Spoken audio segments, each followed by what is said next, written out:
देखिए क्या कर रहा है कि मान लें कि ए तथा बी स्वतंत्र घटनाएं हैं और ए की प्रायिकता 1/2 और बी की प्रायिकता 7/12 है, और यहाँ कह रहा है कि ए नॉट और बी नॉट की प्रायिकता जो है यहाँ पर 1/4 है। तो क्या ए और बी स्वतंत्र घटनाएं हैं, यानी कि जो हम लोग माने हैं वो सत्य है या नहीं है, ये हमें यहाँ चेक करना है। हमारे पास देखिए घटना ए की प्रायिकता दी हुई है 1/2, घटना बी की प्रायिकता दी हुई है 7/12। हमें यहाँ पे ये भी दिया है कि ए नॉट इंटरसेक्शन बी नॉट की प्रायिकता है 1/4। तो ए और बी स्वतंत्र है कि नहीं हमें बताना है। अच्छा, इसके लिए हम लोग यहाँ पे लगा सकते हैं, हम लोग एक प्रॉपर्टी जानते हैं ना जी, डी मॉर्गन्स लॉ जिसे हम लोग कहते हैं कि ए यूनियन बी का जो कॉम्प्लीमेंट होता है वह ए का कॉम्प्लीमेंट इंटरसेक्शन बी का कॉम्प्लीमेंट के इक्वल होता है। तो इसके अकॉर्डिंग ये हो जाएगा ए यूनियन बी का कॉम्प्लीमेंट इक्वल टू 1/4। इसके लिए हम लोग 1 minus probability of A union B लिख सकते हैं, क्योंकि हम लोग जानते हैं किसी घटना के घटित ना होने की प्रायिकता इक्वल होती है 1 माइनस उस घटना के घटित होने की प्रायिकता के। ठीक है, चलिए इसका अब यहाँ फॉर्मूला आते हैं, ए की प्रायिकता प्लस में बी की प्रायिकता और माइनस में ए इंटरसेक्शन बी की प्रायिकता। ठीक है, और इक्वल टू में है 1/4। चलिए अब इसके बाद देखिए, यहाँ देखिए 1 माइनस घटना ए की प्रायिकता 1/2। ठीक है, अच्छा घटना बी की प्रायिकता 7/12 और माइनस घटना ए इंटरसेक्शन बी की प्रायिकता इक्वल टू 1/4। चलिए तो यहाँ पर अब आगे सॉल्व करते हैं।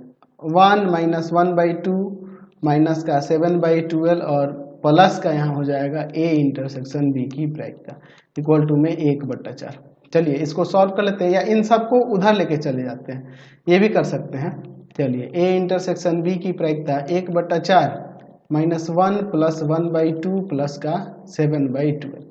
चलिए यहाँ पर ए इंटरसेक्शन बी की जो प्रायिकता होगी, इधर एलसीएम ले लेते हैं, एलसीएम 12 होगा, इसमें भाग करेंगे 3, इसमें नीचे 1 है 1 12 12 एकम 12, इसमें 6 जाके 1 में मल्टीप्लाई करेगा, 1 जाके 7 में मल्टीप्लाई करेगा। तो यहाँ से अब क्या हो जाएगा, ए इंटरसेक्शन बी की जो प्रायिकता हो जाएगी वह कितनी आ जाएगी, तो देखो 6 7 13 13 और 3 13 3 16, 16 में से 12 गया 4 और बटा में यहाँ पर कितना हो जाएगा, 16 में से 12 गया 4 और बटा में 12, यही ना होगा जी।